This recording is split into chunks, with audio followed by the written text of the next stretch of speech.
Mona et Nathan prennent un verre au spoon.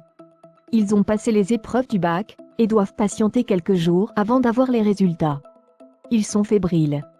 Mona est aussi quelque peu angoissée et se montre pessimiste sur ses chances de l'avoir. Nathan l'incite à positiver et déclare à Mona que s'il a son bac, ce sera grâce à elle. Mona l'a en effet accueilli à la coloc pour qu'il puisse réviser dans de bonnes conditions. À ce sujet, Mona négocie avec Noor et Soraya, et il peut rester jusqu'à la fin de la semaine. Nathan est ravi. Il explique ensuite à Mona qu'il va rester à 7 pendant les vacances et qu'il doit trouver un job d'été. D'ailleurs, il s'est déjà adressé à Charlie pour qu'elle le recrute à la paillote, mais sans succès. Poussé par Mona, Nathan décide finalement de provoquer le destin. Il se rend à la paillote et il est bien déterminé à montrer à Charlie qu'il peut chauffer l'ambiance. Mais Charlie lui demande de couper sa musique et d'arrêter d'importuner ses clients. Charlie s'absente pour aller faire les courses. À son retour, elle constate, surprise, que Nathan lui a désobéi. Mais celui-ci a mis de l'ambiance. Les clients dansent sur la plage et consomment pour la plus grande satisfaction de Sylvain. Charlie fait croire à ce dernier que c'est elle qui a eu l'idée d'engager Nathan. Sylvain la félicite et pense qu'elle est faite pour ce métier. Charlie embauche Nathan. Après avoir négocié, il obtient un salaire fixe, 5% sur les boissons et un t-shirt avec le logo de la paillote. Manon dit qu'elle préfère réviser avec Nordine qu'avec Aurore.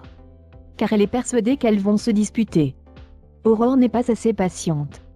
Manon dit à Sophia que Nordine est vif, doux, attentionné et drôle. À la suite de son agression, Alex souffre de douleurs à la nuque.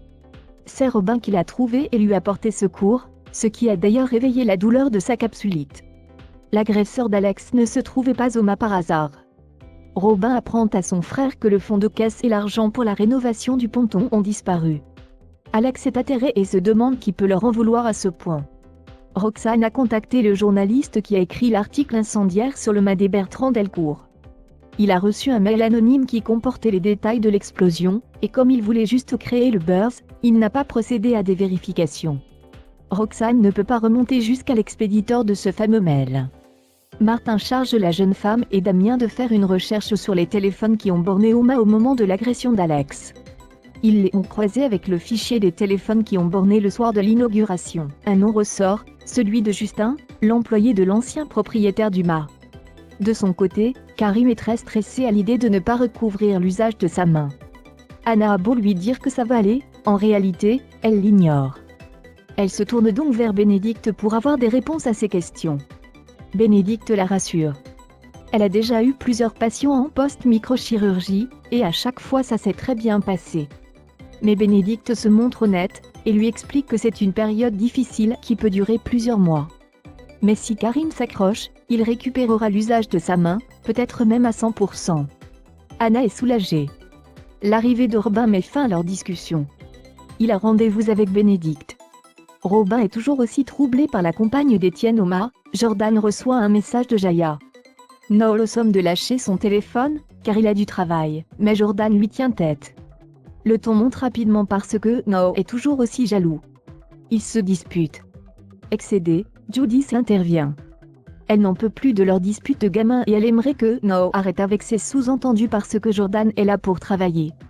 Judith est dépitée, car le mât rencontre déjà assez de problèmes. Au commissariat, Justin est auditionné par Martin.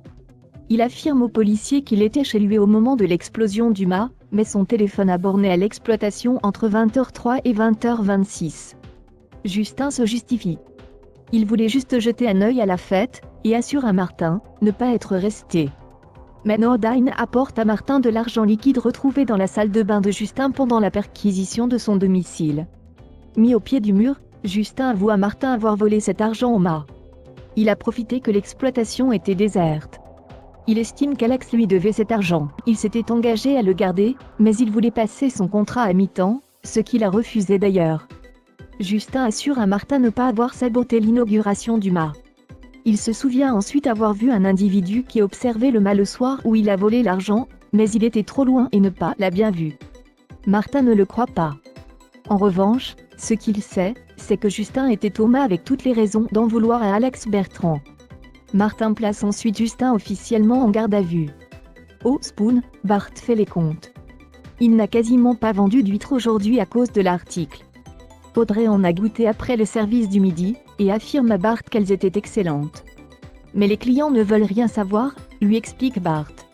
Il ignore d'ailleurs ce qu'il doit faire, et ne peut pas se permettre d'attendre que ça se tasse. Il a 10 bourriches qui vont partir en perte sèche. Bart en offre une à Audrey après son service. Le soir venu, et alors qu'ils sont sur le point de passer à table, Léo demande à Audrey si les huîtres sont encore vivantes avant d'être dégustées. Audrey le lui confirme et lui explique tout en lui faisant une démonstration qu'il faut mettre du citron ou du vinaigre dessus pour les endormir. Quelques secondes après avoir mangé une huître, Audrey fait un malaise. Elle perd connaissance. Damien demande à Jack d'appeler les secours.